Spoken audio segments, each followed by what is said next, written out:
Tonight, we will tell you a story about a surprising symbol from the heart of ancient Rome, a symbol not of power or conquest, but of something far more primal: passion, desire, and the untamed spirit that lay beneath the empire's rigid order.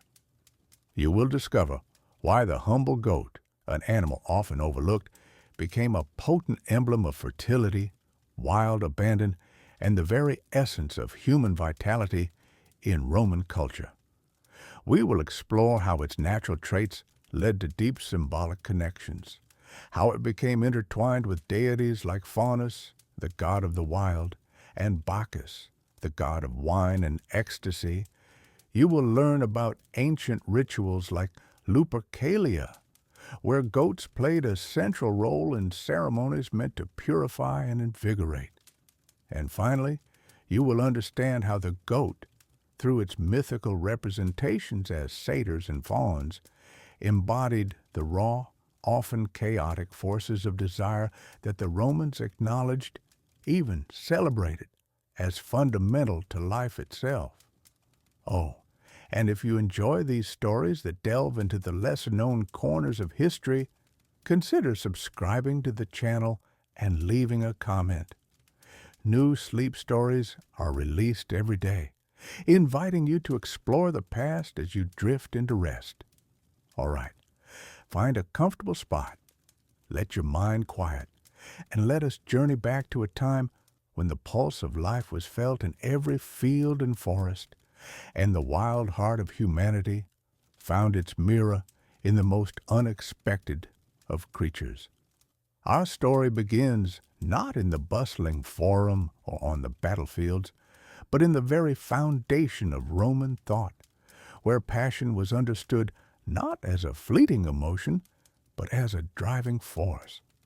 Tonight, we will explore a fascinating aspect of ancient Roman culture, one that reveals much about their understanding of life, nature, and the raw forces that drive humanity. We will delve into why a seemingly humble animal, the goat, became such a potent and multifaceted symbol of passion in their world. To truly understand this, you must first look at how the Romans themselves viewed passion and desire, a perspective quite distinct from some other ancient philosophies. For the ancient Romans, passion was far from a mere fleeting emotion or a weakness to be suppressed. Instead, it was recognized as a fundamental, powerful, and often untamed force that resided deep within the human spirit, a primal energy essential to existence. Unlike, for example, certain Greek philosophical schools that advocated for the mastery or even eradication of intense emotions in pursuit of stoic calm, the Romans, in their intensely practical and results-oriented way, acknowledged passion as an inherent and unavoidable part of the human condition. They understood that this powerful force could manifest in myriad ways, capable of driving both immense creativity and profound chaos. It was never something to be simply ignored or wished away. It had to be understood, channeled, and at times, even truly celebrated. You see, for the Romans, desire, in all its many forms, was a vital aspect of existence.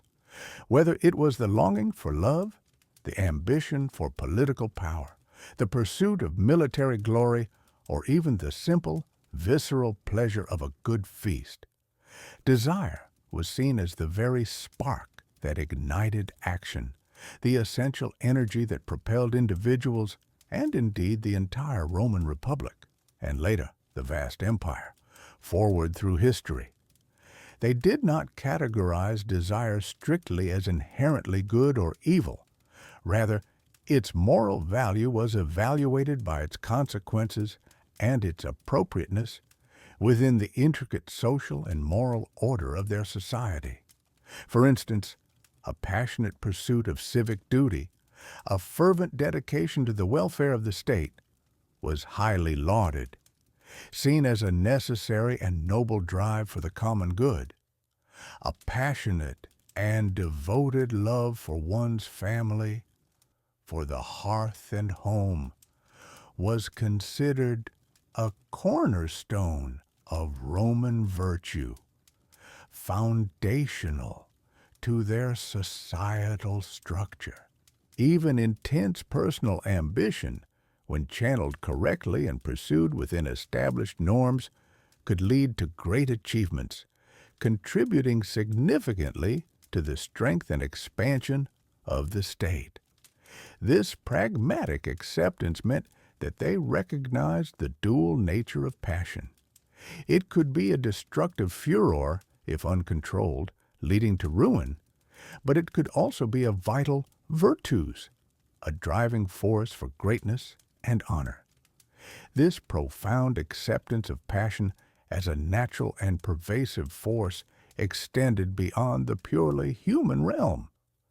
The Romans observed it constantly in the natural world around them, in the fertile earth, bringing forth new life after the spring rains, in the untamed power of the tempestuous storms that swept across the Mediterranean landscape, and in the vibrant, often unpredictable and vigorous behavior of animals in the wild. They saw these powerful forces not as random occurrences, but as manifestations of divine will or fundamental natural law, powerful and deserving of respect, even a certain reverence. They understood that life itself, in all its abundance and complexity, was born from a powerful, often chaotic interplay of desires, energies, and procreative impulses. The very cycles of nature, from sowing to harvest, from birth to decay, were deeply understood through this lens of active, potent desire. Their rich mythology, their elaborate religious practices, and even the fabric of their daily lives were deeply permeated by this understanding. The gods and goddesses of the Roman pantheon were not aloof, distant, or dispassionate beings residing in some ethereal realm. Quite the opposite. They were often vivid embodiments of intense desires, profound jealousies, ardent loves, and furious rages, mirroring and magnifying the human experience. Jupiter, the supreme king of the gods, was renowned for his powerful and often unrestrained passionate pursuits. Venus, the radiant goddess of love, beauty, and procreation, represented desire in its most alluring, irresistible, and life-affirming form. Mars, the formidable god of war, embodied the fierce, aggressive passion of conflict and conquest, a necessary force for the expanding Roman state. These divine figures served as powerful archetypes, suggesting that passion, in its vast spectrum of forms, was woven into the very fabric of the cosmos, an eternal and inescapable aspect of both divine and truly mortal existence. The Romans, therefore, held a complex and often paradoxical view of self-control. While they undeniably valued gravitas, a sense of dignity, and a certain disciplined restraint in public life, particularly among the elite citizens and those holding positions of power, they also recognized the inherent need for outlets, for moments when the natural, potent impulses of the human spirit could be expressed, even indulged, within a sanctioned context. They understood that completely suppressing these powerful innate energies could be as psychologically and socially damaging as allowing them to run wild without any guidance or societal boundary. This nuanced perspective allowed for the existence of numerous festivals, rituals, and private gatherings where the boundaries of conventional behavior could be temporarily relaxed, where the raw, primal energies of life, fertility, and unchecked desire could be celebrated openly, often with a sense of communal release. These were not seen as moral failings, but as necessary and indeed essential valves for a society that understood the inherent power of the natural human spirit. Their concept of virtus, a term often translated simply as virtue, was far more encompassing than our modern understanding of moral uprightness. For the Romans, virtus embodied courage, strength, excellence, and a forceful, determined character. This true Roman virtues fundamentally required a certain passionate drive, a willingness to act boldly, decisively, and with unwavering resolve.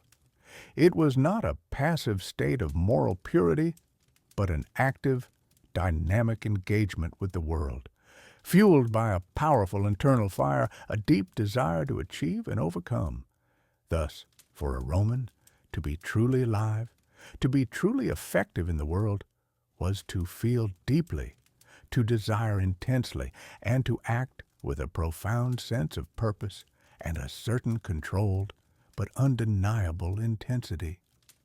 This fundamental worldview, which embraced passion as an intrinsic, often beneficial and powerful aspect of existence, set the stage for how they perceived and integrated certain symbols into their cultural consciousness.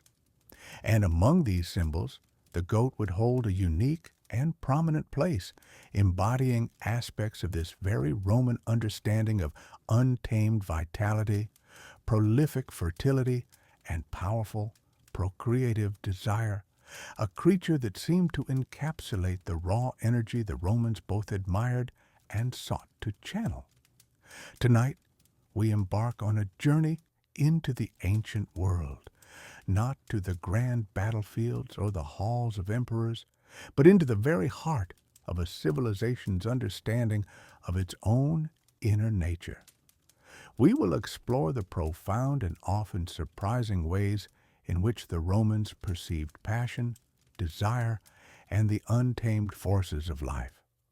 Unlike some cultures that might have seen these instincts as inherently dangerous or sinful, the Romans held a more nuanced view.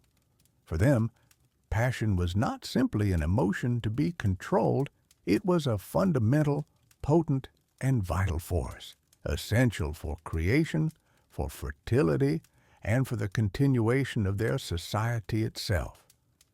They understood that within every individual, beneath the veneer of discipline and order, lay a powerful wellspring of instinct, a deep, sometimes wild current that, when acknowledged and even celebrated, could drive both immense joy and boundless productivity.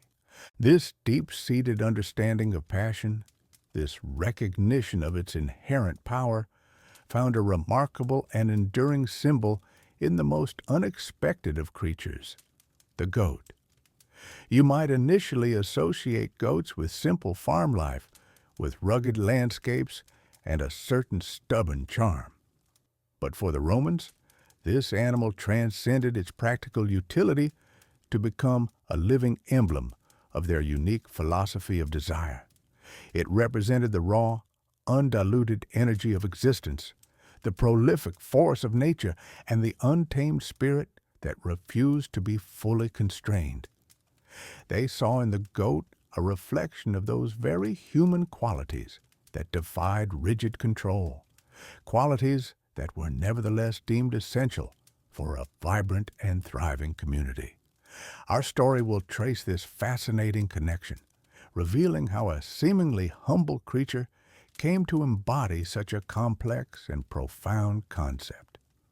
We will begin by exploring the goat's fundamental nature, its inherent characteristics that so deeply resonated with the Roman psyche.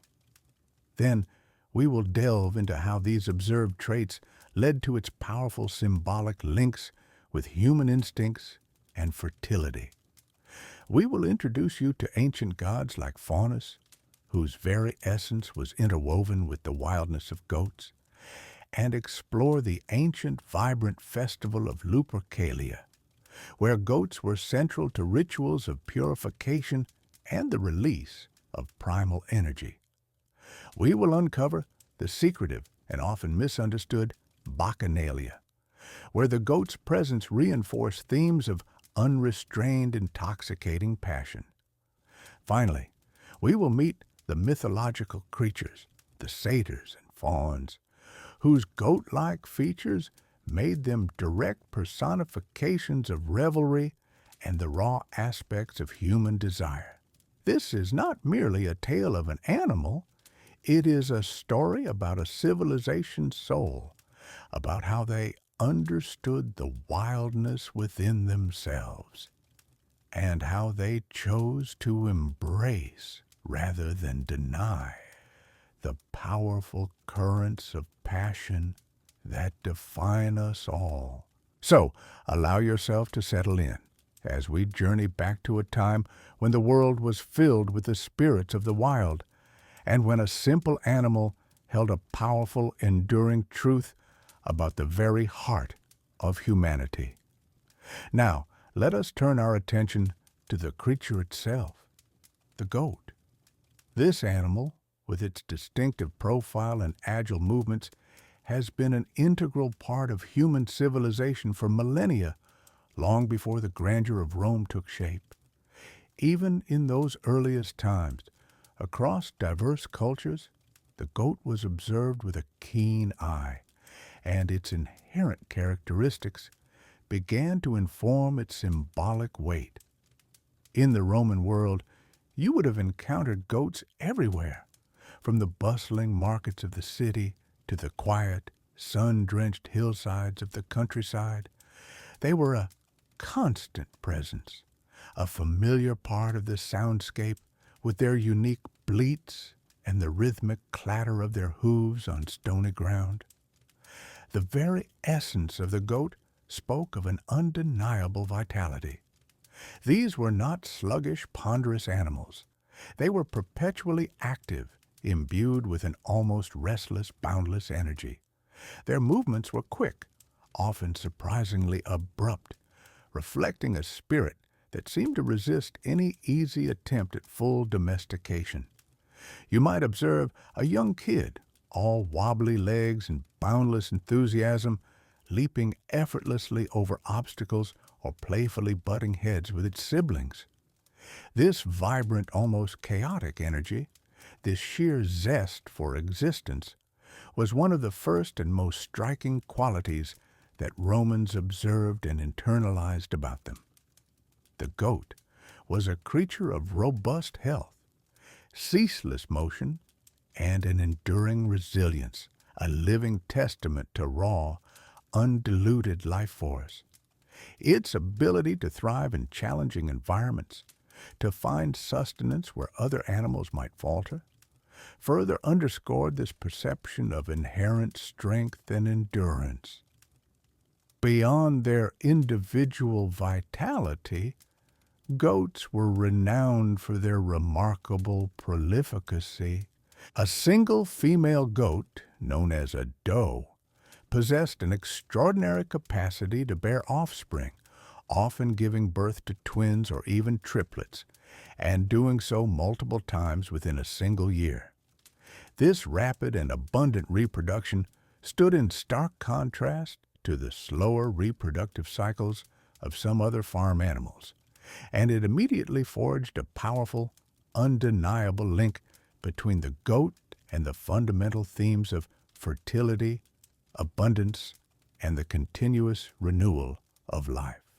For an agricultural society like ancient Rome, where the success of harvests, the thriving of livestock, and the growth of families were not just desirable but absolutely paramount for survival and prosperity, the goat's ability to multiply quickly was a tangible, visible sign of nature's generous, unrestrained power.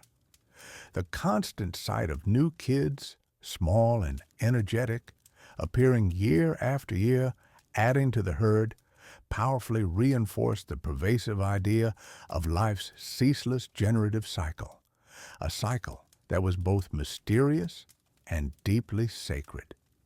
Furthermore, Goats were widely recognized for their strong will and fiercely independent nature. Unlike sheep, for instance, which often followed the lead of the flock without question, goats possessed a distinct and often celebrated stubbornness, a pronounced tendency to follow their own inclinations and to go their own way. They were intensely curious, remarkably resourceful, and not easily deterred from a chosen path. If a barrier, natural or man-made, stood in their path, they would invariably find a way around it, or even, through sheer persistence and ingenuity, find a way through it. This characteristic, their innate refusal to be entirely controlled or easily herded, resonated deeply with the wilder, more untamed and primal aspects of the human spirit. They represented a certain defiant freedom, a refusal to be entirely bound by convention, by imposed order, or by external forces. You could often see it reflected in their eyes, a glint of intelligence, of self-determination, and of an unyielding spirit. This independence made them both challenging and admirable in the eyes of those who sought to understand the wild heart of the world. Their agility was yet another striking and captivating feature. Goats possessed an incredible ability to climb steep inclines with astonishing ease, balancing precariously on narrow ledges and navigating treacherous rocky outcrops where other animals would stumble or simply refuse to go. They were true masters of their rugged terrain, moving with a fluid grace and sure-footedness that seemed almost preternatural. This remarkable nimbleness and almost acrobatic grace, combined with their raw physical strength, made them appear almost supernatural in their movements. They were creatures of the wild places, at home in the forests, the mountains, and the craggy hills, far from the meticulously ordered fields and enclosed pastures of human cultivation. This deep and undeniable connection to wild, untamed spaces further enhanced their symbolic link to raw, instinctual, and powerful natural forces, forces that were often beyond human control but profoundly influential. In the practical realities of ancient Roman rural life, goats were, despite their wild spirit, indispensable. They provided a consistent source of milk, which was a fundamental staple in the daily diet, often churned into butter or transformed into various forms of cheese, a common food for both the poor and the rich. Their meat was a valuable source of protein, especially crucial for the sustenance of families in the countryside and for regular feasts. Their durable hides were tanned and meticulously prepared, then utilized for a wide array of practical purposes, including the creation of clothing, sturdy bags, and even, in some instances, as a surface for writing. Every single part of the goat was utilized, ensuring that nothing was wasted, making them a truly valuable and versatile asset in the complex web of Roman agriculture and economy. You would hear their distinctive, sometimes insistent bleating calls echoing across the fields and from within humble farmyards, a familiar and comforting sound that signaled the rhythms of daily life and the constant presence of sustenance. Yet, even as they served these manifold practical purposes, their energetic, independent spirit, their prolific nature, and their undeniable connection to wild places continued to impress upon the Roman mind a deeper, more profound meaning. They were not merely animals of burden or sustenance. They were vibrant, living symbols walking among men, their very being a testament to the powerful, untamed forces of life, fertility, and desire that underpin all existence. This profound observation of their natural characteristics laid the foundational stone for the goat's enduring symbolic power in Roman culture, setting the stage for its association with gods, festivals, and the very essence of human passion. The Romans, with their keen, observant eyes, did not merely view the goat as a source of sustenance or a beast of burden. They perceived in its essence a profound vitality, a restless energy, and an indomitable spirit mirroring fundamental aspects of human nature. Imagine, if you will, the sight of a goat navigating a rocky incline, its movements precise and agile, its determination unwavering as it sought out the choicest morsels of foliage. It was rarely truly still, constantly in motion, grazing with an almost frenetic energy, embodying a raw, untamed life force that seemed to pulse from within. This inherent vigor, this ceaseless activity, was one of the first qualities that the Romans instinctively linked to the surge of human desire, to the unbridled impulses that drive both creation and procreation. They saw a direct parallel between the goat's boundless physical energy and the potent, often irrational forces of human passion that could propel individuals to great feats or profound folly. It was a recognition of a primal energy, a fundamental aspect of existence that defied simple categorization. Beyond its restless, almost frenzied energy, the goat's prolific breeding was an undeniable and striking characteristic that deeply influenced its symbolic meaning. Goats multiplied with remarkable speed and consistency, their fertility a clear and obvious sign of abundance, continuation, and life itself. A single male goat, a buck, could sire numerous offspring, demonstrating a potency that was not only admired for its practical benefits to a rural community, but was also, at a deeper level, regarded with a certain awe.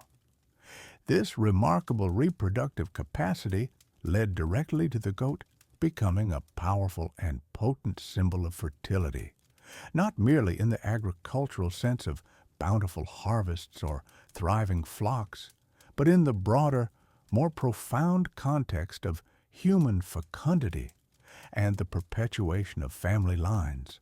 For a society that placed immense value on large, robust families and the continuation of their lineage, the goat's effortless ability to propagate life was a tangible, living representation of a primal force, a blessing from the very fabric of nature. It spoke of generations to come, of, as the ancient Romans observed the spirited nature of the goat, understanding its boundless vigor, its unbridled instincts, and its potent fertility. It was only natural that these qualities found their apotheosis in the divine. This deep connection to the animal world led to the veneration of Faunus, a primordial Roman deity who perfectly embodied the wild, untamed spirit of the natural world, and by direct extension, the powerful, often overwhelming, instinctual currents of human desire. Faunus was not merely a god of the countryside. He was the very essence of its wild heart, a force that pulsated with life and unrestrained energy. Faunus was a god of immense and ancient significance in the rural Roman landscape, his roots stretching back to a time before the grand temples of the city. He was revered as the protector of forests, the patron of shepherds and their precious flocks, and the animating spirit of the open plains.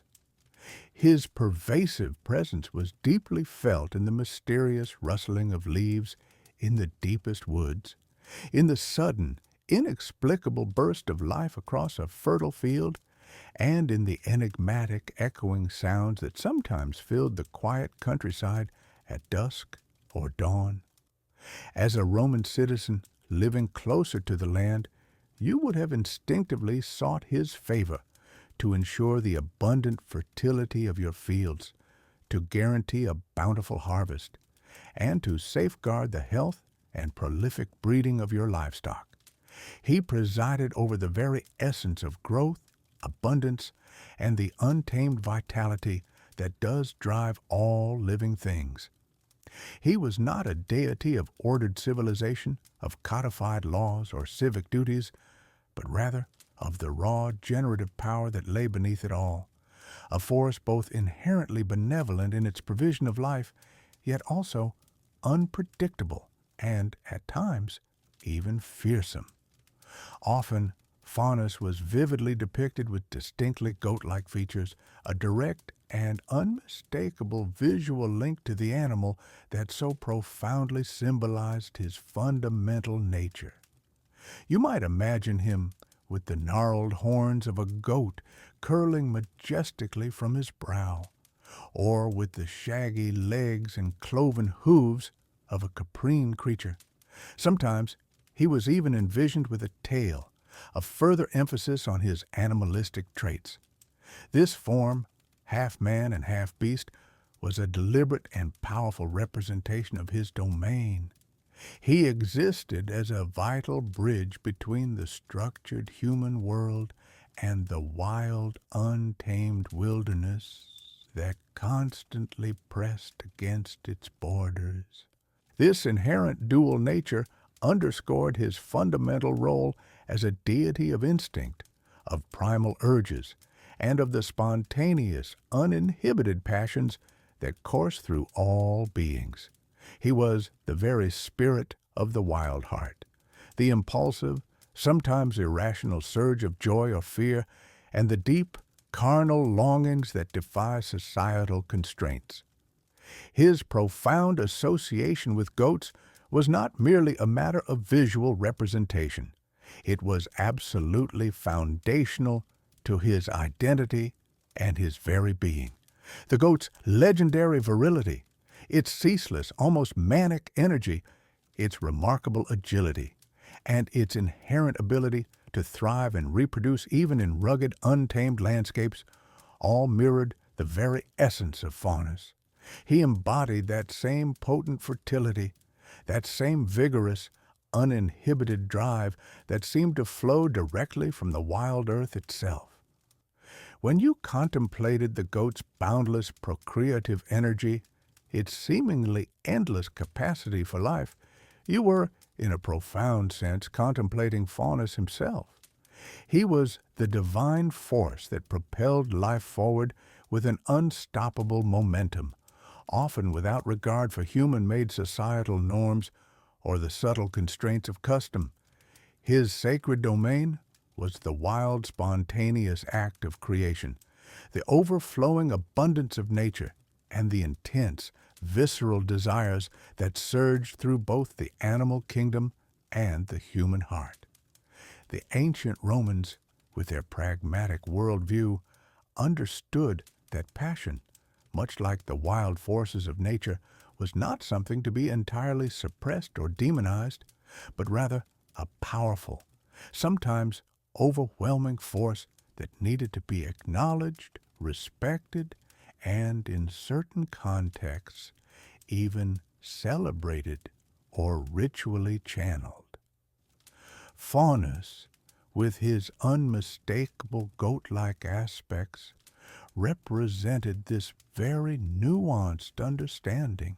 He was the god of what felt primal and untamed within you, the sudden, impulsive joy that bubbled up, the inexplicable primal fear that sent shivers down your spine, a feeling from which the word panic itself ultimately derives, linked to his Greek counterpart, Pan, and the deep, often unspoken carnal longing that is a fundamental part of the human condition.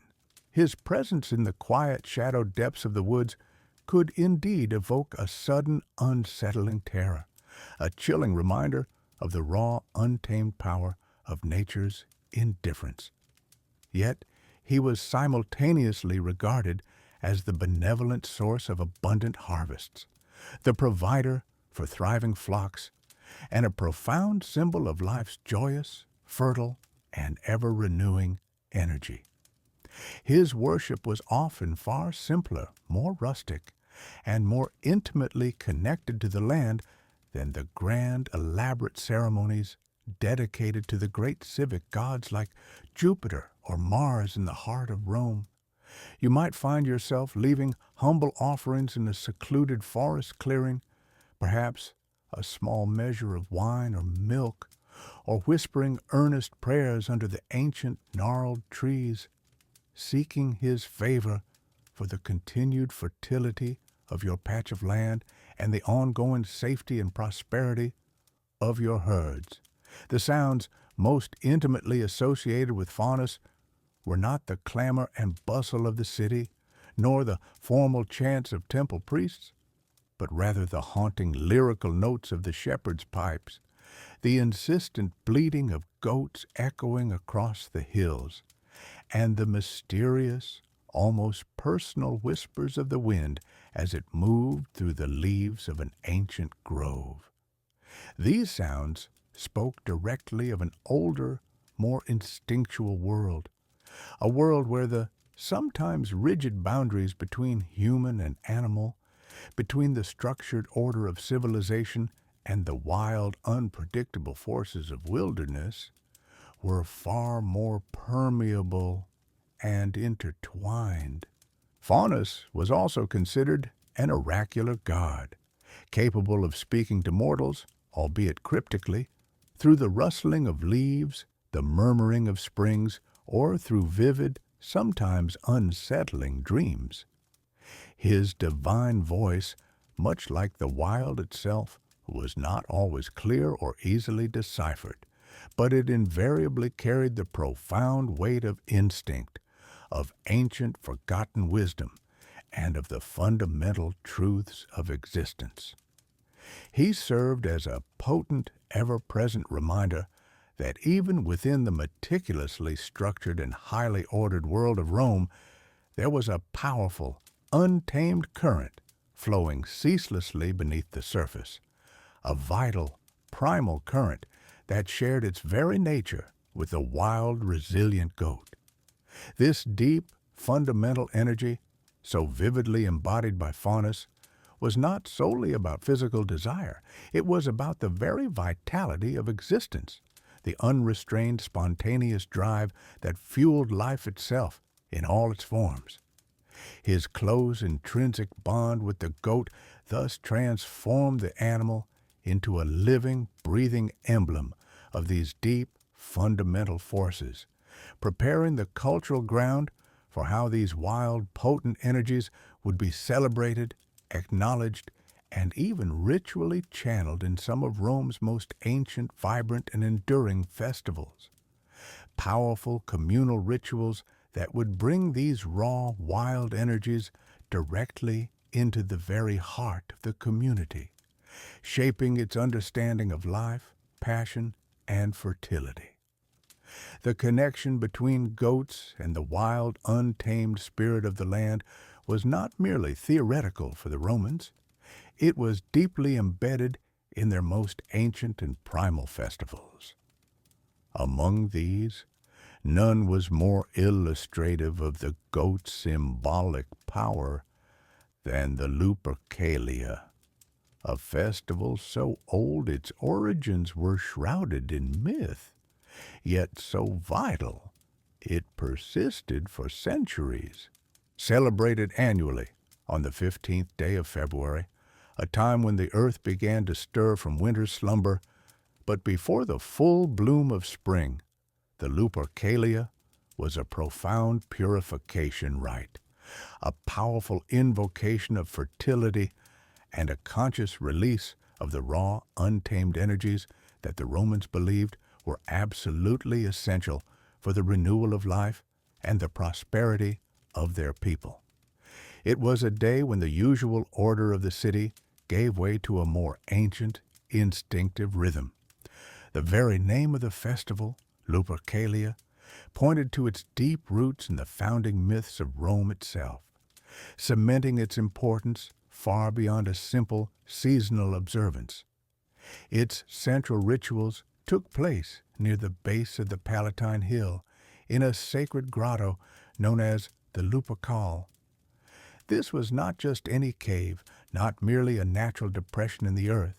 It was revered as the very place where the she-wolf, Lupa, discovered and suckled the infant twins Romulus and Remus, the legendary founders of Rome.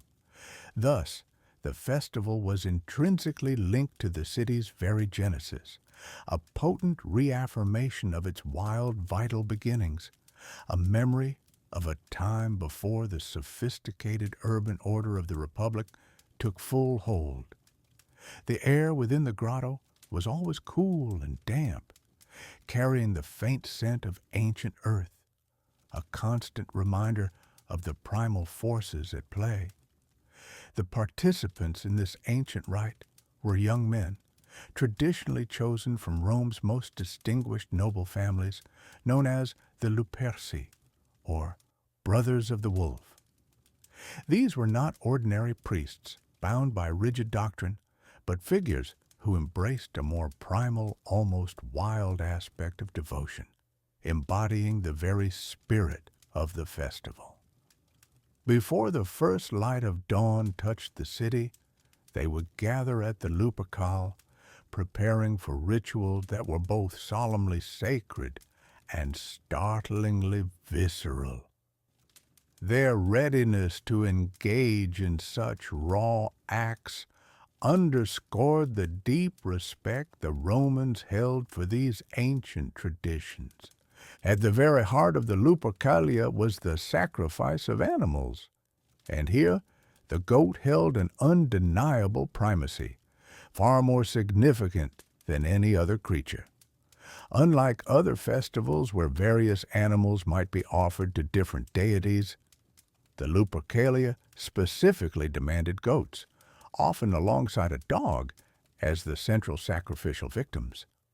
The selection of these animals was profoundly deliberate and symbolic.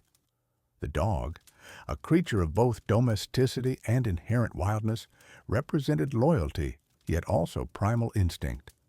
The goat, however, was the undisputed star, the epitome of virility, boundless energy, and untamed nature, embodying the very essence of procreation and raw, fertile power.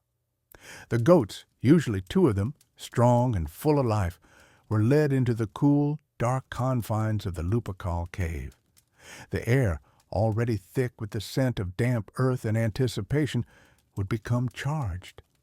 There, in the dim, flickering light, perhaps from torches held aloft, the Luperci would perform the sacred sacrifice. The throat of each goat would be cut, a swift, practiced motion, and their warm blood, rich with life force, would flow onto the ancient ground. This was not a mere act of slaughter for sustenance. It was a profound, almost mystical ritual. A knife, still dripping with the goat's blood, would be touched almost delicately to the foreheads of two of the Luperci, marking them with the raw essence of the sacrifice. Immediately, another group of attendant priests would wipe the blood away with wool that had been dipped in milk, a gesture symbolizing purification and nourishment. As the blood was wiped, the two young men, touched by both the primal and the pure, would then burst into loud ritual laughter. This strange, sudden sequence symbolized a deep purification, the shedding of old impurities and lingering darkness from the past year, and the joyful embrace of new life and virile vitality. The laughter was a release, a primal, uninhibited expression of joy, renewal, and a connection to the untamed forces that governed existence. It was a moment of profound transformation. After the blood ritual, the sacrifice goats were flayed with careful precision, their hides still warm and supple, would be cut into long, flexible thongs, strips of leather that would soon become the instruments in the next highly anticipated phase of the festival. The meat of the sacrificed animals was then prepared and consumed in a communal feast, often within the grotto or nearby.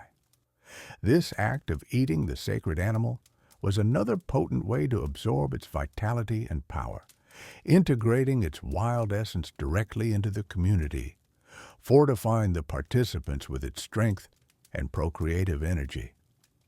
The feasting was often accompanied by generous draughts of wine, further loosening inhibitions and fostering a deep sense of communal revelry and shared ancient purpose.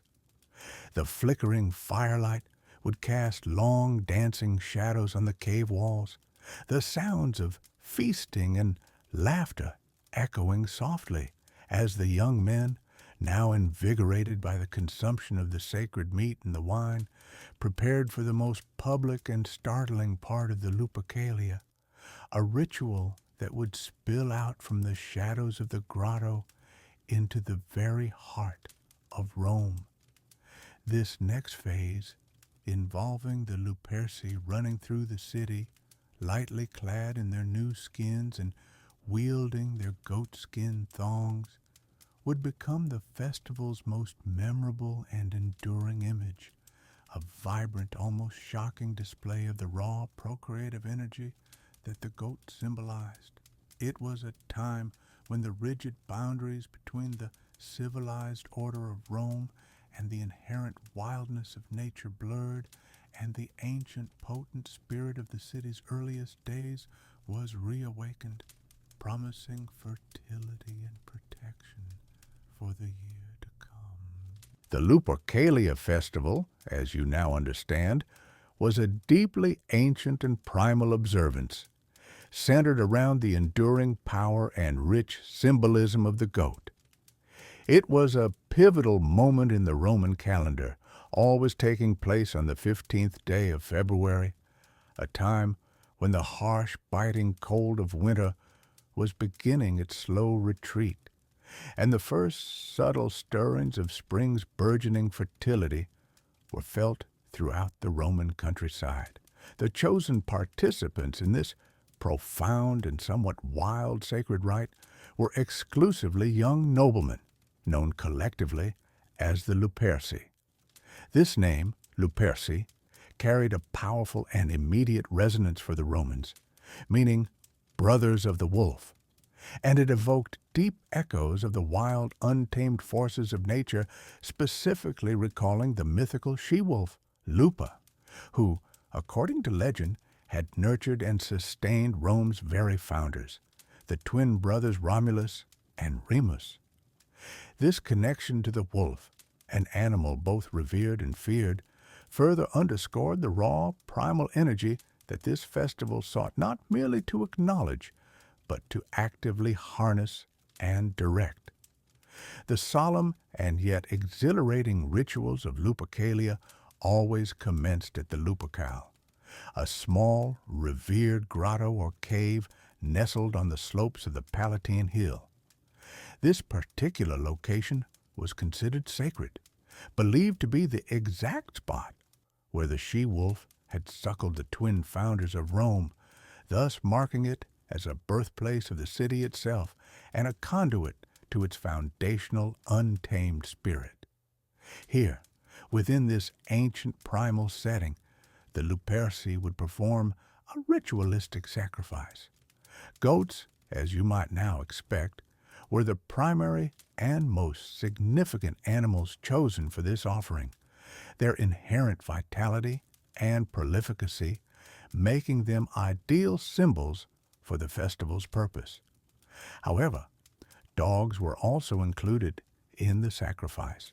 The inclusion of the dog, an animal often associated in Roman thought with wildness, fierce loyalty, and at times even a certain untamed ferocity, served to further intensify and reinforce the raw, unbridled energy that this entire festival aimed to invoke and channel. The freshly drawn blood of these sacrificed animals was then carefully smeared onto the foreheads of two of the young Luperci. This was far more than a simple act of anointing. It was a deeply potent symbolic gesture designed to forge a direct, visceral connection between the youths and the potent life force, the wild spirit, and the primal energy of the sacrificed creatures. Immediately after this application of blood, a second, equally significant action followed.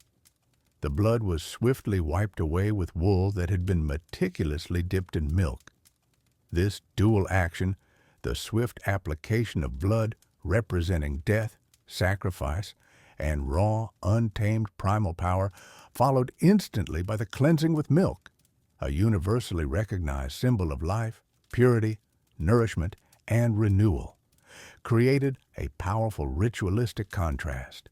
It signified a profound transformation, moving from the raw, potentially dangerous aspects of primal energy towards its beneficial, regenerative, and life-giving vitality. Following this initial, deeply symbolic sacrifice and purification, the most striking, visible, and enduring part of the Lupercalia festival truly began.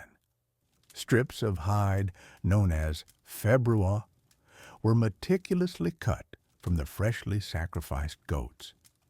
These strips were not merely inert pieces of leather. They were believed to be imbued with the very essence of the goat's legendary vitality, its fierce virility, and its boundless procreative power. The Luperci, having shed their ordinary garments, were now largely unclothed, typically wearing only a simple loincloth fashioned from the very skin of the sacrificed goat. In this state of partial nudity, their bodies exposed to the crisp, often chilly February air, they symbolically embraced a shedding of civilized constraints, signifying a temporary yet vital return to a more primitive, instinctual, and natural state of being. Clutching these powerful goat-hide thongs, the februar, they would then burst forth from the Lupercal and begin to run almost wildly through the ancient winding streets of Rome. Their route would often follow the boundaries of the original Palatine city, an ancient circuit that further emphasized the foundational, almost mythical origins of the rite, covering the very ground where the city was born. As they ran, their movements swift and uninhibited, a gleam of sweat on their skin, they carried the goat-hide thongs and, with a certain joyous abandon, would lightly strike anyone they encountered along their path. This striking, it is crucial to understand, was never intended as an act of aggression or punishment. Rather, it was perceived and received as a profound and auspicious blessing. Women, in particular, would eagerly and willingly present themselves to be touched by these februar, sometimes even jostling for position. They held a firm and deeply rooted belief that being struck by the goat-hide thongs would purify them, cleanse them of any perceived impurities or ill omens, remove any physiological or spiritual impediments to fertility, and perhaps most importantly for the continuation of families and the Roman state, ease the often arduous pains and dangers of childbirth. For any woman hoping desperately to conceive, or for one who had perhaps struggled with the profound challenges of childbearing, the touch of the goat-hide thong was regarded as a direct and potent channel to the goat's legendary prolificacy, its unstoppable vitality, and its inherent power to generate new life, a tangible transfer of fertile energy. The wild, almost frenzied running of the Luperci, their bodies gleaming with sweat or perhaps the faint remnants of milk, combined with their enthusiastic and ritualistic striking of the populace, created a truly unique atmosphere, a blend of joyous chaos, communal release, and sacred inversion of the typically strict and ordered Roman society. It was a fleeting yet intensely powerful moment when the raw, untamed spirit of the goat, embodying boundless, untamed passion, vibrant fertility, and uninhibited desire, was quite literally unleashed upon the city. This unleashing was not viewed as a destructive or chaotic force in a negative sense, but rather as a profoundly regenerative one, a vital infusion of life and vigor into the community. This ancient ritual, therefore, served as an extraordinarily powerful and vivid reminder of the deep, inextricable connection between fundamental human desire, the imperative of procreation, and the wild, often mysterious and untamed forces of the natural world, all of which were embodied and symbolized with such profound potency by the humble yet endlessly potent goat. As the rituals of Lupercalia, with their raw energy and ancient echoes, tapped into a fundamental, untamed power deeply rooted in the Roman psyche, there was another equally potent force in Roman life that also found its vivid and enduring symbol in the humble goat, the worship of Bacchus. This was a god whose very essence was about liberation, intoxication, and the profound shedding of inhibitions that allowed human beings to connect with a different, more primal aspect of themselves. Bacchus, known to the Greeks as Dionysus, was a deity unlike many others in the Roman pantheon, which often favored order, civic duty, and martial discipline. He was not a god of the structured city or the rigid state, but rather of the wild forest, the fertile vineyard, and the boundless human spirit when freed from its everyday constraints. His arrival in Rome, often through Greek influence, brought with it new forms of expression, new ways to experience the divine, and a challenge to the traditional Roman virtues of gravitas and self-control. Bacchus was fundamentally a god of paradoxes. He brought both ecstatic joy and terrifying madness, both fertility and destruction. His gift, wine, was central to his worship. It was not merely a drink for pleasure, but a sacred conduit to a different state of being. Through its intoxicating power, the boundaries of the self seemed to dissolve, allowing individuals to experience what the Greeks called ecstasis, a profound state, meaning standing outside oneself. In this state, the conventional rules of society, the strictures of daily life, and the burdens of responsibility could be temporarily cast aside. The Roman citizen, accustomed to formal address, sober conduct, and a carefully maintained public persona, could, under Bacchus's influence, shed these layers and embrace a more instinctual, unbridled self. This was a powerful, almost revolutionary concept in a society built on strict adherence to tradition and social hierarchy. The direct connection between Bacchus and the goat was most vividly personified in his retinue, the creatures that constantly accompanied him and embodied his wild spirit. These were the satyrs in Greek tradition and their Roman counterparts, the fauns. These mythological beings were instantly recognizable by their distinct goat-like features, shaggy legs ending in cloven hooves, pointed ears that twitched with every sound of the forest, and often small budding horns emerging from their foreheads. They were frequently depicted with a mischievous grin, their bodies lithe and strong, always ready for revelry.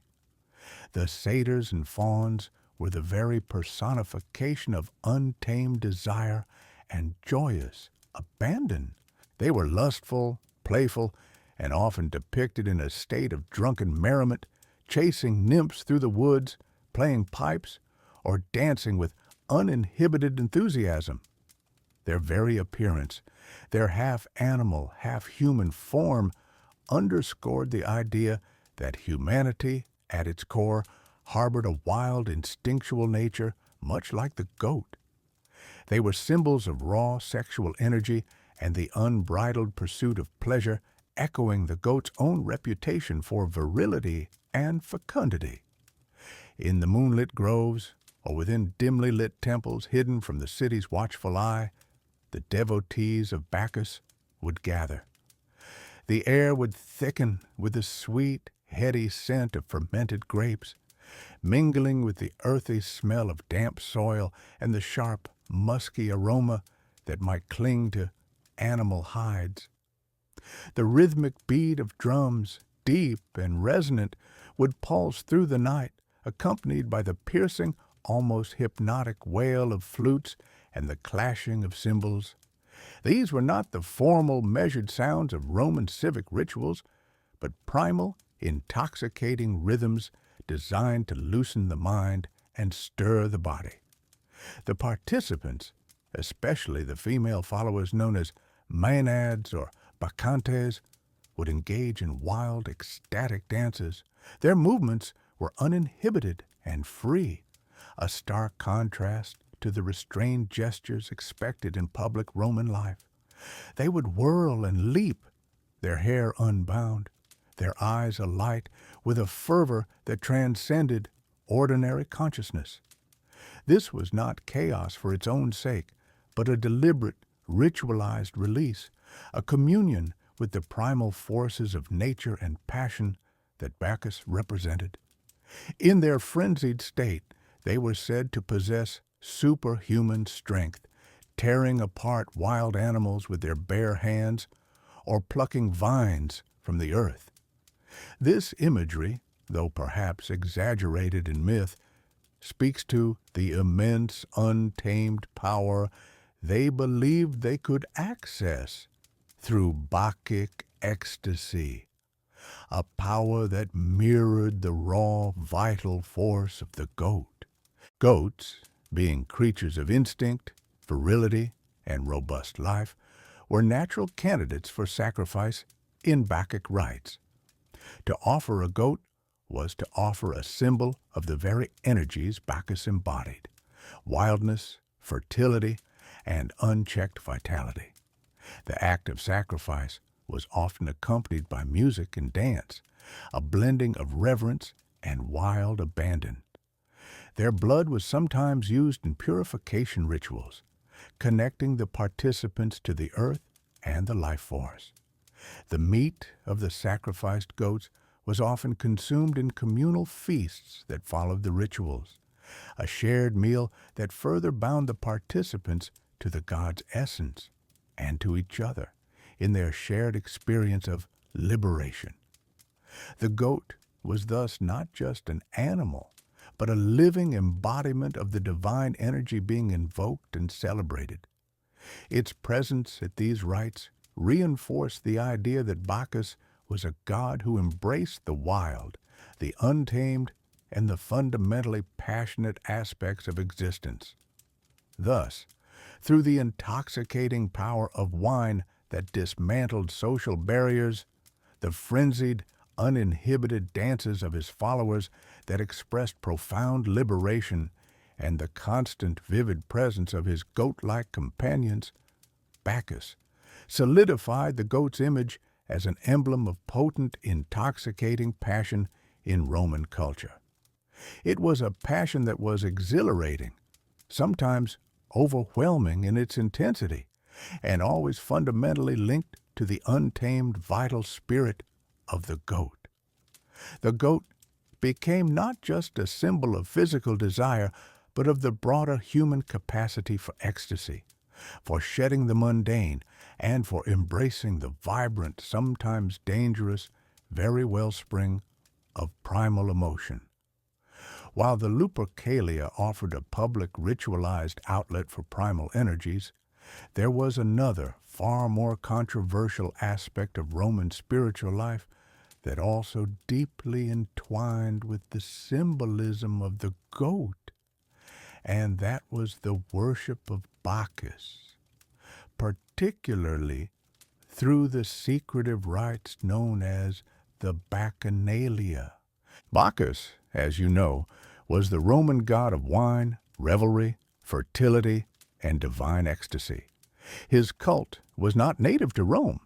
It arrived from Greece, where he was known as Dionysus, and it brought with it a spirit of unbridled, intoxicating passion that initially captivated and later deeply alarmed the Roman authorities. These Bacchanalia were distinct from other religious festivals. They were not held in the open forum or at public altars, but in secluded groves, private homes, or hidden chambers, often at night, under the cloak of darkness. Initially, these rites were primarily attended by women, offering them a rare opportunity to step outside the strictures of Roman society and engage in a form of spiritual communion that transcended daily life. The air would thicken with the scent of spilled wine, the thrum of drums, and the piercing wail of flutes, creating an atmosphere of intense, almost hypnotic, abandon. As the night deepened, inhibitions melted away. The participants, fueled by wine and music, would enter a state of ecstatic frenzy, dancing wildly, shouting, and losing themselves in the collective energy. This was not simply a party. It was a deliberate shedding of the self, a pursuit of a raw, unadulterated passion that aimed to connect the worshiper directly with the divine, untamed spirit of Bacchus. The purpose was to achieve enthusiasmos, a state of being filled with the god, where one's rational mind receded and instinct took over. This liberation from societal norms and personal restraints was precisely what made the Bacchanalia so compelling to its followers and so terrifying to the Roman establishment. Within these frenzied rituals, the goat maintained its potent symbolic presence.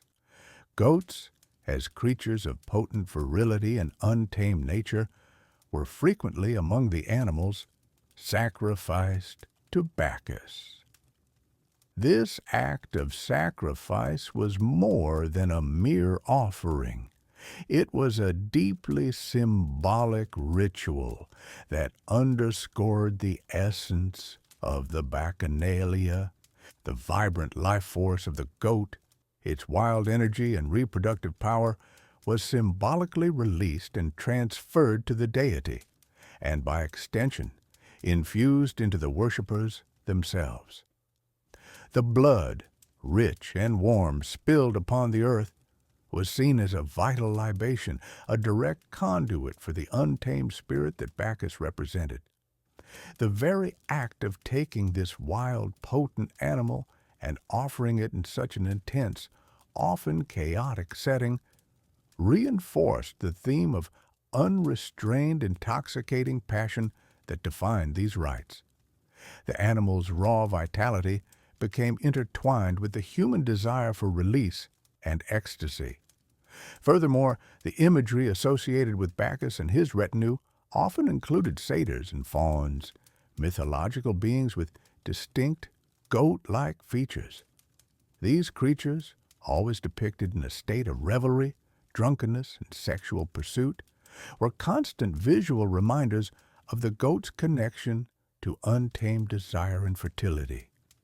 While actual goats were present in sacrificial rituals, the visual and mythological presence of these goat men further cemented the symbolic link between the animal and the most primal, unbridled forms of passion. Their frolicking, their wild dances, their insatiable appetites for wine and pleasure, all were direct reflections of the very energies that the Bacchanalia sought to unleash within its human participants. The goat, therefore, was not merely a victim on the altar. It was a living embodiment of the very forces being invoked and celebrated. The intensity of these rites, however, quickly led to alarm among the Roman authorities. The secrecy, the nocturnal gatherings, the perceived moral excesses, and the sheer number of participants, it was rumored that thousands were involved, began to be seen not merely as religious devotion, but as a dangerous conspiracy that threatened the very fabric of Roman society. The Senate, guardians of Roman order and tradition, viewed the Bacchanalia as a profound threat to public morality and political stability. They feared that these gatherings, which dissolved social hierarchies and encouraged unrestrained behavior, could become breeding grounds for sedition and criminality. In 186 BCE, the Roman Senate issued the Senatus Consultum de Bacchanalibus, a decree that severely restricted and effectively suppressed the cult throughout Italy. Many participants were arrested, tried, and executed. Temples dedicated to Bacchus were destroyed, and the practice of the Bacchanalia, as it had been known, was largely eradicated or forced to go even deeper underground under strict state control. This dramatic suppression, a rare and extreme measure by the Roman state against a religious cult, serves as powerful testament to just how potent and perceived as dangerous the unrestrained passion associated with Bacchus and his goat-like symbolism had become. The wild energy of the goat, once seen as a source of fertility and vitality, was now viewed through the lens of potential chaos and subversion, reinforcing its image as a creature intimately tied to the most potent and sometimes perilous aspects of human desire. These gatherings, with their wild dances and uninhibited expressions, found their mythical counterparts in beings that were part human, part goat, creatures that moved through the Roman imagination as direct personifications of unbridled desire and the primal essence of passion. These were the satyrs and the fauns. Though distinct in their origins, the satyrs stemming more from Greek mythology and the fauns being indigenous to Roman beliefs, they shared striking similarities in their appearance and their profoundly symbolic roles within the Roman psyche. You would recognize them instantly by their distinctive goat-like features, the small pointed horns, sometimes barely visible, sometimes more pronounced and curling, often protruding from their foreheads, hinting at their untamed nature. Their legs, from the knee down, were those of a goat, covered in shaggy fur, ending in cloven hooves that allowed them to navigate rough terrain with surprising agility, enabling them to leap and bound through dense undergrowth or over rocky slopes with effortless grace. Often, a short twitching tail completed their bestial aspect, adding to their restless, energetic demeanor. Their upper bodies, however, were distinctly human, typically depicted as muscular and strong, embodying a powerful blend of civilized form and wild, irrepressible vitality, a fascinating duality. Satyrs, largely adopted from the Greek pantheon, were the constant companions and revelers in the retinue of Dionysus, the Greek god of wine, ritual madness, and ecstatic liberation, whom the Romans knew as Bacchus. They were an inseparable part of his wild processions, known as thyiasoi, which swept through the countryside in a whirlwind of music, dance, and uninhibited celebration. You would find them dancing with the Maenads, the frenzied female worshippers of Bacchus, their movements uninhibited, their laughter loud and unrestrained, echoing through the vineyards and forest clearings, mingling with the scent of crushed grapes and damp earth. They were often depicted with a thyrsus, a staff crowned with a pine cone and draped with ivy, a symbol of their intoxicating revelry, or carrying wineskins overflowing with potent liquor. Their music was integral to their very essence. They played panpipes, flutes, and cymbals, creating a cacophony of joyful, intoxicating sound that filled the air, drawing all who heard it into their ecstatic embrace, a melody that could stir the most dormant desires within the human heart. Their lives were dedicated entirely to pleasure, to the copious consumption of wine, to ceaseless, energetic dancing, and to the relentless pursuit of nymphs, the beautiful, elusive spirits of nature. This pursuit was not always gentle. It was often driven by a raw, immediate, and powerful lust, a testament to their untamed instincts and their unyielding, insatiable desire.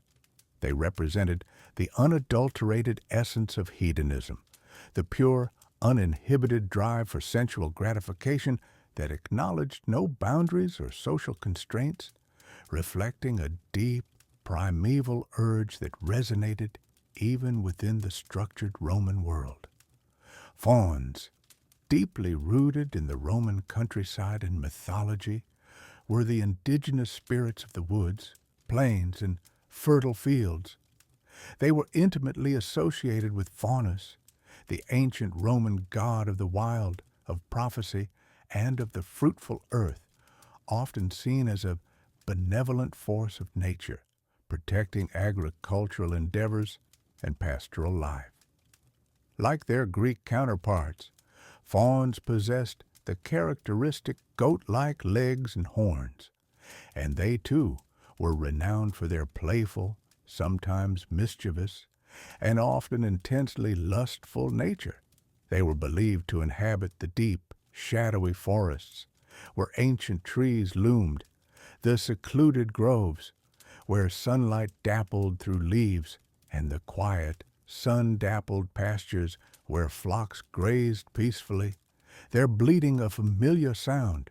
You might hear their hauntingly beautiful pipes echoing through the trees, a melody that could be both enchanting and unsettling, a call to the wild that could draw unwearied travelers deeper into the mysterious heart of nature. They were often seen as protectors of shepherds and their flocks, guiding them through the wilderness, yet they were equally known as creatures of sudden, overwhelming desire, prone to chasing and seducing mortal women who ventured into their domains, embodying the risks and allure of the untamed world. Their presence underscored the wild, untamed beauty of the Roman landscape and the primal forces that governed it, forces that could be both nurturing and demanding. Both satyrs and fauns, with their striking half-animal forms, served as vivid, tangible reminders of the thin veil that separated the ordered world of human civilization from the raw, instinctual, and often chaotic realm of nature. They were not presented as inherently evil beings or figures to be utterly shunned, but rather as powerful embodiments of a fundamental truth about human nature itself, that beneath the veneer of rationality, societal norms, and cultivated manners lay potent, untamed urges. Their constant state of revelry, their unceasing pursuit of pleasure, and their overt sexuality were not necessarily condemned by the Romans, but rather acknowledged and, in certain contexts, even celebrated as an integral and necessary part of life. They represented the uninhibited release of passion, the profound joy of sensual experience, and the fertile, generative power of nature itself, a force vital for all life to flourish and for the continuation of generations. They were the visible, mythical manifestation of the very qualities the Romans associated with the goat in a more abstract sense: virility, fertility, wildness, and an insatiable zest for life that flowed through all living things, from the smallest blade of grass to the mightiest hero. In their frolics and their ceaseless pursuits, these goat-limbed beings made manifest the very essence of passion that the goat symbolized, bringing it to life in vivid, tangible forms within the Roman imagination. They were a constant, often playful and sometimes fearsome reminder that passion, like the wild goat, could never be fully tamed, only understood, acknowledged, embraced, and, at times, joyously celebrated as a vital force that connected humanity to the wild heart of the world, ensuring its perpetual renewal.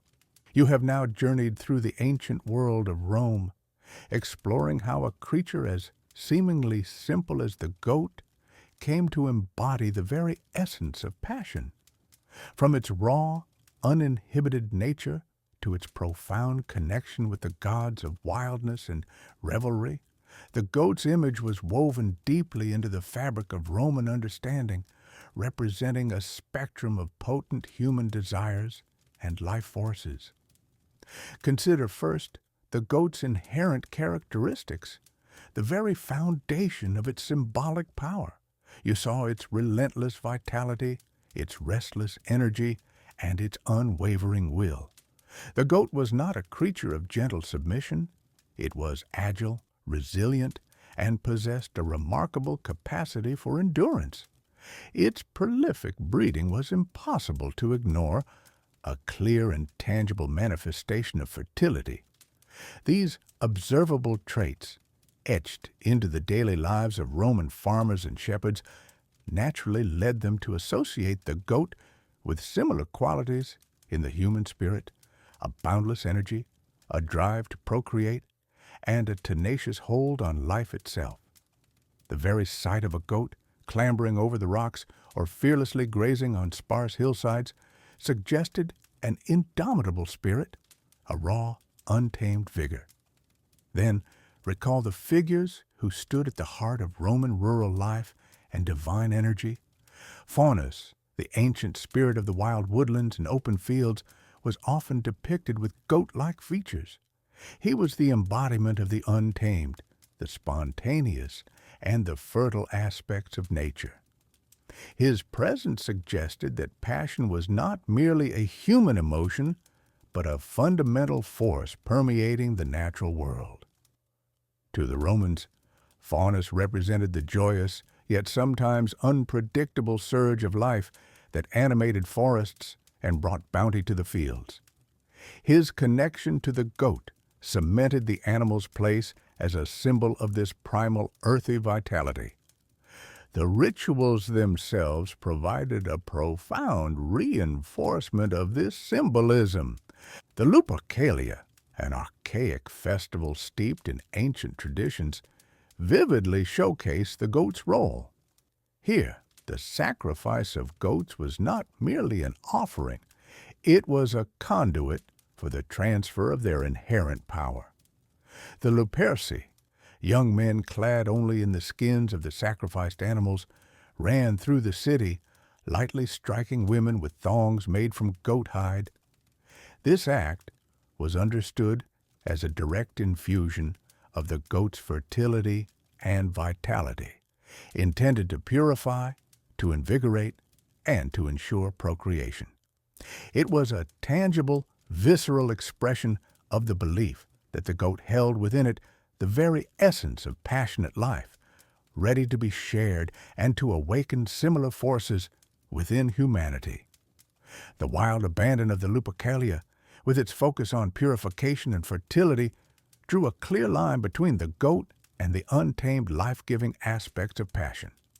Now, turn your thoughts to Bacchus, the Roman god of wine, revelry, and ecstasy, a deity whose worship actively encouraged the shedding of inhibitions. Bacchus was often surrounded by satyrs and fauns, creatures unmistakably linked to goats through their physical form and their insatiable appetites for pleasure and indulgence.